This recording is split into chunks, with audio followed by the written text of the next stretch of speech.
বাসায় গেস্ট আসবে, গেস্টের জন্য আমি রান্নাবান্না করছি। আসলে গেস্টটা সেহরি খাবে, গেস্ট বলতে আমার হাজব্যান্ডের ফ্রেন্ডরা, ওনারা সেহরি খাবে। তো ওনাদের জন্য আমি যে মাছ রান্না করছি, তারপরে গরুর মাংস রান্না করছি। রান্না করার অবস্থা খুবই খারাপ, কারণ আমি রাতের বেলা রান্না করছি, ইফতারি ভাজলাম, সাথে মুরগির মাংস, চিংড়ি মাছ ভুনা, গরু কলিজা ভুনা, অনেক কিছু রান্না করছি।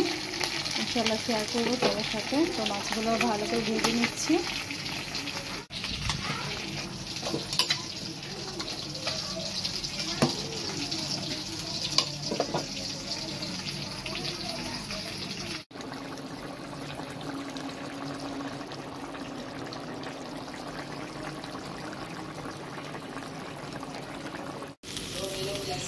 চিংড়ি মাছ ভুনা করবো, আর ভুনা করার আগে আমি সবসময় একটু হালকা ফ্রাই করে নিই।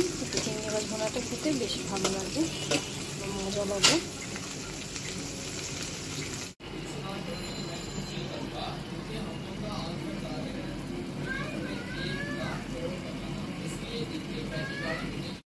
গেস্ট ওর বাবার ফ্রেন্ডদের জন্য রান্নাবান্না করলাম, সবাই সেহরিতে খাবে। তো এখানে আমি সেমাই রান্না করেছি, চিংড়ি মাছ ভুনা, এখানে আছে লাল মুরগি ভুনা, গরুর মাংস আলু দিয়ে, ট্যাংরা মাছ ভুনা, তারপর হচ্ছে চাপিলা মাছ মটরশুঁটি দিয়ে আমি ভুনা করেছি, ফ্রোজেন করা। আর এখানে সাজনার ডাল রান্না করেছি, আর একটা পাবদা মাছ, গরু কলিজা ভুনা, চিংড়ি মাছ ভুনা। তো আমি রান্না শেষ করলাম, সাথে থাকবে সাদা ভাত।